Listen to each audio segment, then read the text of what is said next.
Hi everyone, this is মেঘনা। আজকে পিশা যোগ নিয়ে কিছু কথা বলবো।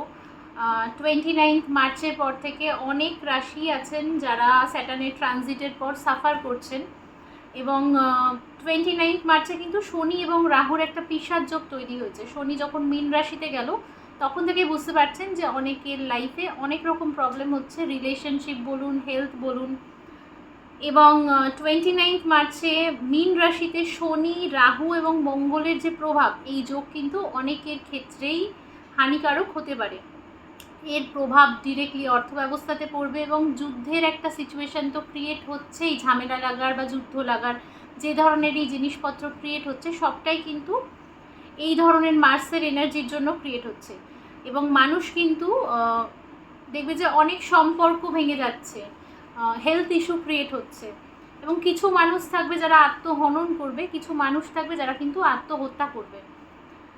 এবং মিথুন, সিংহ, কন্যা, বৃশ্চিক, কুম্ভ আর মীন রাশি কিন্তু ভীষণভাবে অ্যাফেক্টেড হবে। এইসব রাশিদের জন্য সাজেশন হচ্ছে যে কোনো বড় সিদ্ধান্ত 18 বা 20 মের পর নেবে। সেটা রিলেশনশিপ হোক, সেটা জব রিলেটেড হোক, যেটাই ডিসিশন তুমি নিচ্ছ সেটা আফটার 20 মে নেবে। দেখবে যে 15 থেকে একটু প্রেশার কমছে, 18 থেকে আরেকটু প্রেশার কমছে, 20 থেকে একটু একটু রিল্যাক্সড ফিল করবে নিজেকে। আচ্ছা, এবং খুব বেশি কিন্তু সময় বাকি নেই, আরেকটু কষ্ট সহ্য করে নিতে হবে। এবং আমি জানি অনেকেরই অনেক রকম প্রবলেম হচ্ছে। শনি, রাহু এবং মঙ্গল এবং সাথে যদি চন্দ্র, এগুলো যদি নিচস্থ থাকে, এবং যাদের নিচস্থ থাকবে তারা কিন্তু এই টাইম পিরিয়ডে আরও ট্রাবলে থাকবে। তো টাকা ওভার স্পেন্ডিং, ওভার থিঙ্ক করা, ইমোশনালি কোথাও নিজেকে বেশি ইনভেস্ট করা, এবং এই সময় শেয়ার মার্কেটে টাকা খাটানো, যেটা বললাম ইনভেস্টিং করা উচিত হবে না 18 মে 20 মে পর্যন্ত। এবং 15 মে থেকে আর্থিক লাভের জন্য অনেক সুযোগ সুবিধা কিন্তু তৈরি হবে। মেষ রাশি, মিথুন রাশি, সিংহ রাশি, কন্যা রাশি, ধনু রাশি, কুম্ভ রাশি, এদের জন্য হঠাৎ কোনো পরিবর্তন আসবে, ঠিক আছে?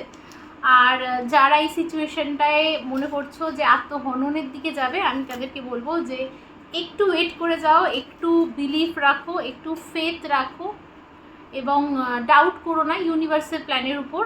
তোমাদের কারুর যদি মনে হয় কোনো কনসালটেশন দরকার আছে, আমাকে পার্সোনালি পিং করতে পারো। যদি মনে হয় কেউ হিলিং দরকার, সেও রিচ আউট করতে পারো। আমার হোয়াটসঅ্যাপ নাম্বার হচ্ছে 9330582445। আজকের জন্য এইটুকুই। থ্যাংক ইউ সো মাচ সবাইকে, টাটা।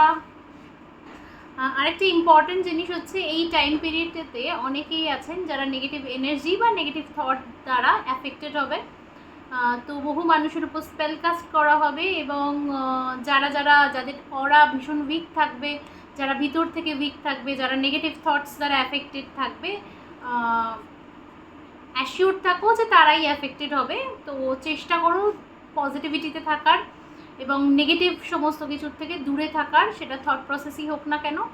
এবং যাদের মনে হচ্ছে তোমরা নেগেটিভ এনার্জি দ্বারা অ্যাফেক্টেড, তারাও আমাকে রিচ আউট করতে পারো। Thank you so much, bye bye, thanks.